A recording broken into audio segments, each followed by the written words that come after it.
Hello friends, എൻ്റെ കയ്യിൽ കുറേ കാർഡ്ബോർഡ് ബോക്സസ് ഇരിപ്പുണ്ട്. മാമാർത്തിൻ്റെതാണ് ഇപ്പോൾ എനിക്ക് കിട്ടിയത്. ഇവരെ പാക്കേജിങ് അടിപൊളിയാണ്. അതുകൊണ്ട് തന്നെ എനിക്ക് ഈ കാർഡ്ബോർഡ് കളയാൻ തോന്നാറില്ല. അപ്പോൾ ഞാൻ വിചാരിച്ചു ഈ കാർഡ്ബോർഡ് ഉപയോഗിച്ച് ഒരു ഓർഗനൈസർ ഉണ്ടാക്കിയാലോ. മീഷോന്ന് 150 റുപ്പീസിനാണ് ഞാനിത് പർച്ചേസ് ചെയ്തത്. ബോക്സ് ഒന്ന് കവർ ചെയ്യുക, അതാണ് ഞാൻ ഉദ്ദേശിച്ചത്. ബോക്സ് എടുത്തപ്പോഴാണ് ഇതിൻ്റെ മുകളിൽ വന്നിട്ടുള്ള ഡാമേജ് കണ്ടത്. പിന്നെ അത് ഒട്ടിച്ച് ഈ ബോക്സിനെ നമുക്കൊരു കുട്ടപ്പനാക്കി എടുത്താലോ. സാധാരണ ആൾക്കാർ ഇത്തരം ഡെലിവറി പ്രോഡക്ട്സായി വന്നിട്ടുള്ള പാക്കേജുകൾ കളയാറാണ് പതിവ്. നമുക്കത് നല്ല യൂസ്ഫുള്ളായിട്ടുള്ള തിങ്സൊക്കെ ആക്കി എടുക്കാൻ പറ്റും. പിന്നെ എനിക്ക് ഇങ്ങനത്തെ സാധനങ്ങളൊക്കെ ഉണ്ടാക്കാൻ ഭയങ്കര ഇഷ്ടമാണ് കേട്ടോ. വേസ്റ്റ് ആയിട്ടുള്ള പ്രൊഡക്റ്റിൽ നിന്ന് യൂസ്ഫുള്ളായിട്ടുള്ള ഐറ്റംസ് ഉണ്ടാക്കാമെന്ന് പറഞ്ഞാൽ അത് നല്ലതല്ലേ. എന്താ നിങ്ങളുടെ അഭിപ്രായം? നിങ്ങളിതുപോലെ വേസ്റ്റ് ആയിട്ടുള്ള ഐറ്റംസ് യൂസ് ചെയ്തിട്ട് ഓരോ കാര്യങ്ങൾ ചെയ്യാറുണ്ടോ?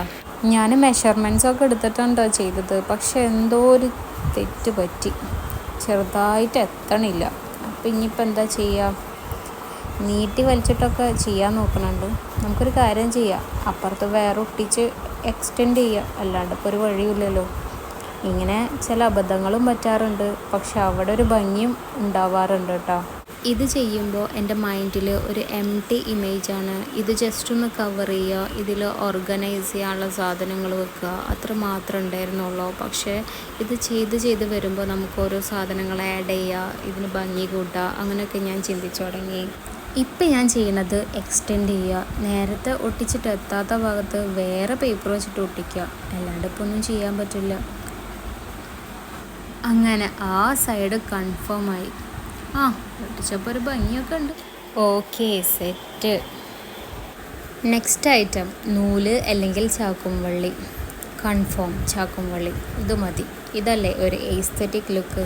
ഇതിൽ ഞാൻ വിചാരിക്കുന്നത് ജസ്റ്റ് ഒന്ന് ടൈ ചെയ്താൽ എങ്ങനെ ശരിയാവും? ഈ ബീഡൊന്ന് ഇട്ടോക്കാന്നേ. ഒരറ്റത്ത് കൂടെ കയറ്റാൻ നോക്കി, നടന്നില്ല. എന്നാൽ പിന്നെ മറ്റേ അറ്റാവട്ടെ. ടൈറ്റായിട്ടൊന്ന് ടൈ ചെയ്യാം. ഇനി പരീക്ഷണം എന്തെങ്കിലും ചാക്കുംവള്ളി ഈ ബീഡിൻ്റെ ഉള്ളിൽ കൂടെ ഇട്ടാൽ എങ്ങനെ ഉണ്ടാവും ഒന്നിപ്പോൾ നോക്കിയാലോ. എന്നാൽ പിന്നെ അപ്പുറത്തെ പോർഷനും പോരാ, ഭംഗിയില്ല. Normal tie മതിയില്ലേ.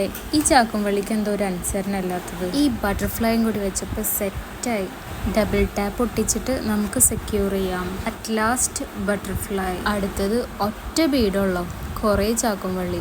അപ്പം എന്താ ചെയ്യുക? കോർത്തിടുക. എനിക്ക് മനസ്സിലായില്ലേ? ഞാൻ പറഞ്ഞുതരാം. ബോക്സിന് ചുറ്റും ചാക്കുംവള്ളി റൊട്ടേറ്റ് ചെയ്യുക, അതിൽ ബീഡ് ഇടുക, പിന്നെ ഓരോ പ്രാവശ്യം ബോക്സിന് ചുറ്റും റൊട്ടേറ്റ് ചെയ്യുക, അതുപോലെ തന്നെ ബീഡിൻ്റെ ഉള്ളിൽ ഇടുകയും ചെയ്യുക. അങ്ങനെ 3 തവണ. ഈ വീഡിയോ കാണുമ്പോൾ നിങ്ങൾക്ക് മനസ്സിലായോ ഞാൻ എന്താ ഉദ്ദേശിച്ചതെന്ന്? ടൈ ചെയ്യുക. ഞാൻ പറഞ്ഞുകൊണ്ടിരിക്കുന്ന ഈ ഡിസൈനെ കുറിച്ചിട്ട് നിങ്ങൾക്ക് വല്ല ഐഡിയ ഉണ്ടോ? ഈ 3 ചാക്കുംവള്ളീസില്ലേ, അതാണ്ട് വിടർത്തുക, അപ്പോൾ ഒരു ഭംഗി കിട്ടും. പിന്നെ അത് മാത്രമല്ല, ഈ ബോക്സിന് ഡാമേജ് ഉണ്ട്, അപ്പോൾ അതിനൊരു പ്രൊട്ടക്ഷനാണ് അത്. ഇവിടെയാണ് ഡാമേജ് ഉള്ള സ്ഥലം. നമ്മൾ കെട്ടി വെക്കുമ്പോൾ അവിടെ ടൈറ്റായിട്ടിരിക്കും, അപ്പോൾ അത് നല്ലൊരു കാര്യമാണ്. ഇങ്ങനെ സെക്കൻഡ് ബോക്സും സെറ്റായി. ഈ ബീഡ് വേറെ സൈഡിലേക്ക് ആക്കിയാൽ വേറെ മോഡൽ കിട്ടും.